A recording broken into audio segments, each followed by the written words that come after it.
কষ্টে আছে মন, যেই আমার গান শুনবে ফিরে পাবে যৌবন। টিউ টিউ টিউ। এ কি চমৎকার! আমি তো আমার যৌবন ফিরে পেয়েছি। মন্ত্রী, এ কিভাবে সম্ভব? মহারাজ, আপনার এই রূপ দেখে আমার কিছু মনে আসছে। পৌরাণিক গ্রন্থে একটি মায়াবী পাখির উল্লেখ আছে। ওই পাখির গানের সুর যার কানে গুজবে, সেই ব্যক্তি ফিরে পাবে তার যৌবন। মন্ত্রীর কথা শুনে রাজা ঝট করে দৌড় মারল পাখিটাকে ধরতে। রাজা পাখির কাছে পৌঁছানোর আগেই পাখিটি ফুর করে উড়ে চলে গেল গভীর চন্দ্রছায়া জঙ্গলে। পাখির গান বন্ধ হতেই রাজা আবার তার পূর্বের অবস্থায় ফিরে আসলো। আহ আহ, মরে গেলাম। দেবগিরি রাজ্যের রাজা সূর্যবর্মার ছিল 3 পুত্র। বড় পুত্র আর্যবর্মা বজ্রের মতো শক্তিশালী, কিন্তু মনে মনে অহংকারী। মেঝপুত্র বীরদত্ত ভীষণ চতুর ও স্বভাবে লোভী। সবচেয়ে ছোট পুত্র দিব্যাংশ বুদ্ধি ও কৌশলে বড় পুত্র আর মেঝপুত্রের মতো সমপারদর্শী না হলেও ও ছিল ভীষণ দয়ালু। অপরদিকে সময়ের সাথে সাথে রাজার শরীর দুর্বল ও বুড়ো হয়ে এসেছে, তাই রাজা তার বড় ছেলেকে আদেশ দেয়। আমার প্রিয় জ্যেষ্ঠ পুত্র। হ্যাঁ বাবা, আদেশ দিন। আমাকে ওই মায়াবী পাখি ধরে এনে দিতে পারলে আমি তোমার যে কোনো ইচ্ছা পূরণ করব। ওই আদেশ শোনা মাত্রই আর্যবর্মা তার পোষা কুকুরের সঙ্গে ঘোড়ায় চেপে চন্দ্রছায়ায় জঙ্গলের দিকে রওনা দিল।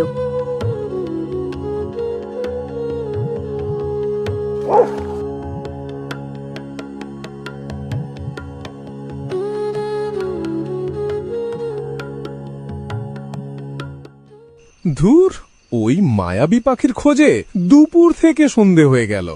পাখি না ঘোড়ার ডিম। আজ মনে হয় এই জঙ্গলের রাত কাটাতে হবে। আর্যবর্মা থমকে হেরে একটা বড় গাছের তলায় আগুন জ্বালিয়ে সঙ্গে নিয়ে আসা খাবার খেতে শুরু করল। হরিণটাকে দেখছি অনেকক্ষণ ধরে আশেপাশে ঘোরাফেরা করছে। বহুদিন হয়ে গেল হরিণের মাংসের স্বাদটা তো ভুলেই গেছি। যা শেরু, হরিণটাকে ধরে নিয়ে আন। আর্যবর্মাই বলা মাত্রই শেরু এক লাফ মারল, কিন্তু রহস্যময়ভাবে আর্যবর্মা, শেরু ও তার ঘোড়া একসঙ্গে পাথরে পরিণত হল। 2 দিন 3 দিন করে 1 সপ্তাহ কেটে গেল। আর্যবর্মার রাজ্য ফেরার কোনো খোঁজ খবর নেই। বাবা, আমায় আদেশ দাও, আমি ওই মায়াবী পাখি ও দাদাকে ফিরিয়ে আনব। আর কথা অনুযায়ী তুমি আমার একটা ইচ্ছে পূরণ করবে। অবশ্যই, বিজয়ী হয়ে ফিরো।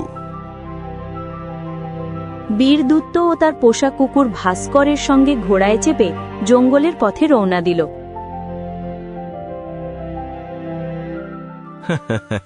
দাদাকে বাঁচানোর কথা তো আমার একটা বাহানা ছিল।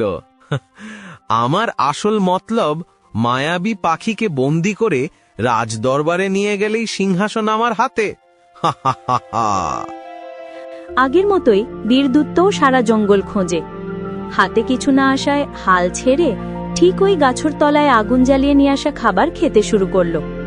কিছুক্ষণ পর ঠিক আগের মতোই বীরদূতের সামনে হরিণ এসে দাঁড়ায়। পাখির সন্ধানে আমার মুন্ডু ফেটে যাচ্ছে। ওপর থেকে হরিণটা আমার দিকে প্যাচ প্যাচ করে তাকাচ্ছে। মনে হয় হরিণটাকে আমার পেটে আশ্রয় দিতে হবে। যা ভাস্কো, কামড় মার। কুকুরটা লাফ মারার সাথে সাথে ঠিক আগের মতো বীরদূত, তার ঘোড়া ও ভাস্কো 3 জন রহস্যময়ভাবে পাথরে রূপান্তরিত হয়। 3-4 দিন কেটে যায়, তবুও আর্যবর্মা আর বীরদূত রাজ্য না ফেরায় রাজার মাথায় চিন্তায় মেঘ ঘনিয়ে আসে। বাবা, আমায় আদেশ দাও, আমি ওই মায়াবী পাখি ও দাদাদের ফিরিয়ে আনব। না না বাবা, তোর 2 প্রতিভাশালী দাদা যে কাজ পারল না, তুই কিভাবে পারবি? বাবা, তুমি বিশ্বাস করো, আমাকে একটি মাত্র সুযোগ দাও। যা বাবা, আগে তোর ইচ্ছা।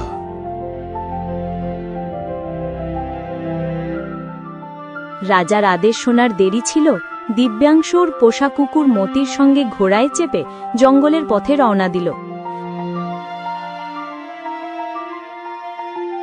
দিব্যাংশু ঠিক তার দাদাদের মতোই পাখির খোঁজ শুরু করল। সূর্য অস্ত গেল, কিন্তু তার হাতে কিছু আসলো না। ক্লান্ত দিব্যাংশু ঠিক ওই জায়গায় আগুন জ্বালিয়ে আশ্রয় নেয়। দিব্যাংশু খাওয়া শুরু করতেই হরিণটা আশেপাশে ঘুরতে শুরু করে। মনে হয় হরিণটার খিদে পেয়েছে। আয় আয়, নে নে। আমায় তোমার এই কুকুরটাকে দেখে ভয় লাগছে, যদি কামড় মারে। হ্যাঁ, এ হরিণ আবার কিভাবে কথা বলে রে? আমি সাধারণ হরিণ নয়, আমি মায়াবী হরিণ। আচ্ছা আচ্ছা, তুমি ভয় পেও না, এ কুকুর কামড়াবে না। তুমি অনেক দয়ালু, তোমার এই আচরণ দেখে আমায় খুব ভালো লাগলো। আচ্ছা, তুমি এই জঙ্গলে কি করতে এসেছো? আমি এক মায়াবী পাখির সন্ধানেই জঙ্গলে এসেছি। তোমার কি মনে হয় যে মায়াবী পাখির খোঁজে তুমি এসেছো, সে পাখিকে কি এই জঙ্গলে পাবে? আমার বাবা দেখেছিলেন পাখিটা এই জঙ্গলে উড়ে এসেছে। পাখিটা এই জঙ্গলে উড়ে এসেছিল ঠিকই, কিন্তু ওর আসল ঘোষলা তামসেন রাজ্যের সামনে পেয়ারা গাছে। তুমি এত সব কি করে জানো? আমি আগেই বলেছিলাম, আমি কোনো সাধারণ হরিণ নয়। এই বলেই হরিণ তার রূপ পরিবর্তন করল। তুমি আমায় খাদ্য দিয়ে তোমার দয়ালুতা প্রকাশ করেছ, তাই আমি তোমায় যথেষ্ট সাহায্য করব। সকাল হতেই দিব্যাংশু হরিণের সঙ্গে তামসেন রাজ্যের প্রতিযাত্রা শুরু করে। রাত পেরিয়ে সকাল হতেই তামসেন রাজ্যে ওরা পৌঁছায়। তোমার সন্ধান করা মায়াবী পাখিটি রাজমহলের এই সামনের পেয়ারা গাছে বাস করে। আমি এক্ষুনি গিয়ে নিয়ে আসছি। না না, এত সহজ নয়, এখানে একটা শর্ত আছে। কি সত্য? এই মায়াবী পাখিটি রাজা বডমাসুরের পোষা পাখি। পারলে তোমাকে এই পাখিটাকে চুরি করতে হবে, কিন্তু এখানেও একটা বাধা আছে। এই গাছের কোনো ফল বা ছোট একটা পাতা যদি মাটিতে পড়ে, তাহলে ভয়ঙ্কর আওয়াজ করবে, আর ওই আওয়াজ শোনা মাত্রই রাজা বডমাসুরের সৈন্যরা আমাদের বন্দী করবে। আর রাজা বডমাসুর অনেক তীক্ষ্ণ মেজাজি, যদি এই ব্যাপারে তিনি জানতে পারেন, তাহলে আমাদের মুন্ড তো পাকাই উঠবে। দিব্যাংশু ভয়ে ভয়ে সাহস করে পাখিটাকে ধরার জন্য লাফাতে শুরু করল।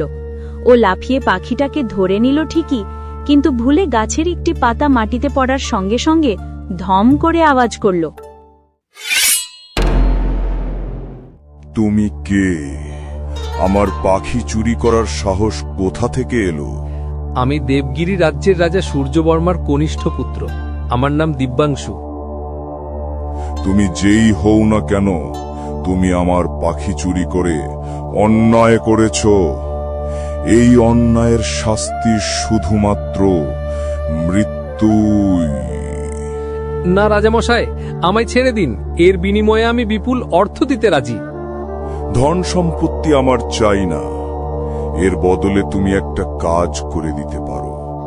দক্ষিণ দিকে যাওয়ার পথে এক নদী পাবে, ওই নদী পেরুলে পদ্মাগিরি রাজ্য, আর ওই রাজ্যে থাকে এক সুন্দরী রাজকন্যা।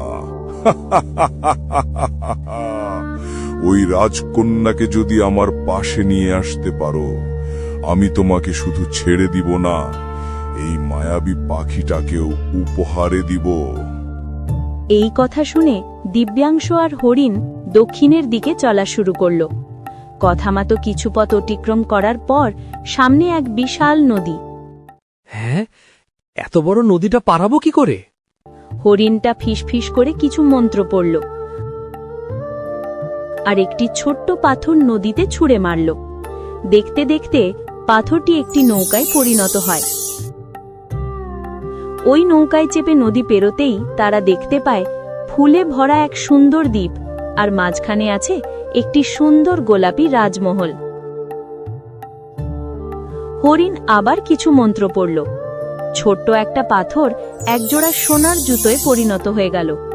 ওইভাবে আবার কিছু মন্ত্র পড়ল। এখন কোনো পাথরের বদলে নিজেই এক বৃদ্ধ মহিলার রূপ ধারণ করল। এই মা, কি সুন্দর সোনার জুতো! এগুলোই আমার চাই। ঠাকুমা, ঠাকুমা, আমার জুতোগুলো চাই।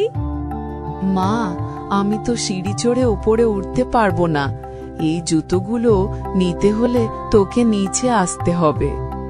ঠিক আছে ঠাকুমা, একটু অপেক্ষা করো, আমি নিচে আসছি। আচ্ছা মা, তোর নাম কি? ঠাকুমা, আমার নাম নীলাঞ্জনা। ঠাকুমা, এই জুতোর বদলে আমি তোমায় কি দিতে পারি? আরে মা, ওগুলো তো পরে দেখা যাবে। প্রথমে তুই এই জুতোটা নে, আর পরে দেখ কেমন হচ্ছে। রাজকন্যা জুতো পরার সাথে সাথে বুড়ি আবার কিছু মন্ত্র বিড়বিড় করে বলল। মন্ত্রটা শেষ হতেই ওরা তিনজন নদীর এক তোট থেকে ওপর তোটে টেলিপট হয়ে গেল। এ ভগবান, এটা কি হলো? আমি টেলিপোর্ট করেছি। তুমি যদি এটা করতে পারতে তাহলে কষ্ট করে নৌকা দিয়ে পেরোবার কারণ কি? আরে বোকা ছেলে, যে জায়গা আমি কোনোদিনও দেখিনি সে জায়গায় এ জাদু কাজ করে না। আর এই জাদু দিনে দুবারই করতে পারি। তোমরা কারা? আমায় ছেড়ে দাও, আমায় ছেড়ে দাও। তুমি কি রাজা বডমাসুর স্বরকে চিনো? হ্যাঁ, ও আমাকে বিয়ে করতে চায়। ও আমার কাছে বিয়ের প্রস্তাব নিয়ে এসেছিল। আমি মরে যাব, কিন্তু ওকে বিয়ে করব না। তাহলে এই রাজকুমারকে নিয়ে তোমার কি ধারণা? হ্যাঁ, এটা মিথ্যা কথা হবে যদি আমি বলি রাজকুমারকে বিয়ে করতে চাই না, কারণ ও আমাকে অপহরণ করেছে। নীলাঞ্জনার এই কথা বলা মাত্রই রাজকুমারের গাল লাল হয়ে গেল। ওটা তো ঠিক আছে, চিন্তার বিষয় হচ্ছে রাজা বডমাসুরের কাছে খালি হাতে গেলে ও তো আমাদের মেরে ফেলবে। ওটা নিয়ে তুমি চিন্তা করো না, আমার কাছে একটা ভালো উপায় আছে। তোমার কথা অনুযায়ী রাজকন্যাকে আমি নিয়ে এসেছি। সাবাস, আমি অহংকারী হতে পারি, কিন্তু আমি কথার খিলাফ করি না। পাখির বিনিময়ে রাজকন্যা।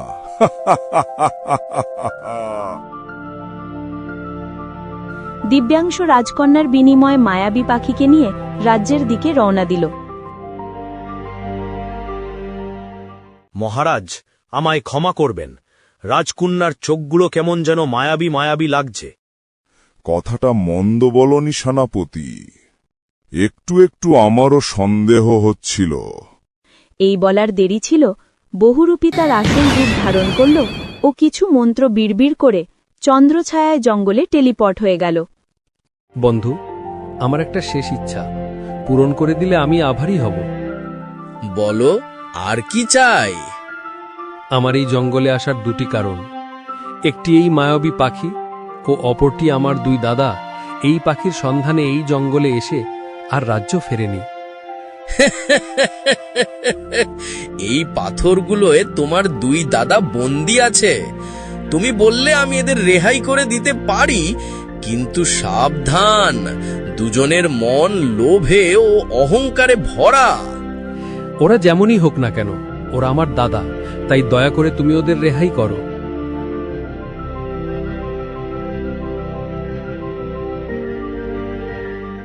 হরিণকে বিদায় জানিয়ে দিব্যাংশ রাজকন্যা ও তার দুই দাদা রাজ্যের দিকে রওনা দিল। আর হরিণের শেষ কথা ছিল, তুমি কোনো বিপদে পড়লে আমাকে স্মরণ করবে। বলছি দাদা, ছোট ভাই মায়াবী পাখি বাবার সামনে হাজির করলে সুন্দরী রাজকন্যা ও রাজ্যের সিংহাসন দুটোই ওর হাতে, তোর হাতে তো কিছুই আসবে না। ভাই দিব্যাংশ, শোন, তোর সঙ্গে একটা কথা আছে। দিব্যাংশ আর্যবর্মার কাছে আসতেই আর্যবর্মা পেছন থেকে ছুরি বের করে দিব্যাংশুর পেতে আঘাত করে। বীরদূত ও আর্যবর্মা দিব্যাংশুকে আঘাত করে রাজকন্যা ও মায়াবী পাখিকে নিয়ে ঘোড়ায় চেপে রাজ্যে ফেরে। বন্ধু, আমায় বাঁচাও, আমায় বাঁচাও। আমি তো ওকে সতর্ক করেছিলাম। হরিণ দিব্যাংশুর অবস্থা দেখে গাছের কিছু পাতা ওই ক্ষতস্থানে দিয়ে কিছু মন্ত্র বিড়বিড় করল। অদ্ভুতভাবে দিব্যাংশুর ক্ষতস্থান ভরে গেল।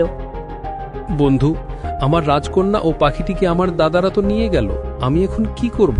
তুই চিন্তা করিস না, রাজ্য ফিরে বাবাকে সবকিছু খুলে বলবি।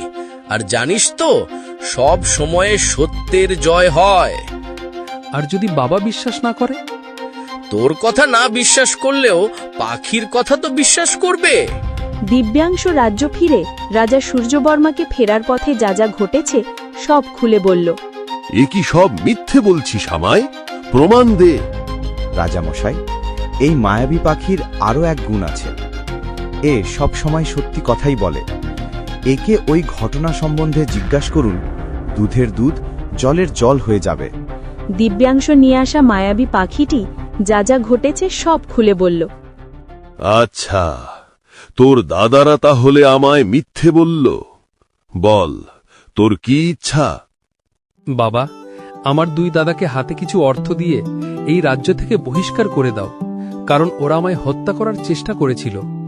দুই দাদাকে রাজ্য থেকে বহিষ্কার করায় দিব্যাংশ রাজকন্যাকে বিয়ে করে ও ওই রাজ্যের পরবর্তী রাজা হয়।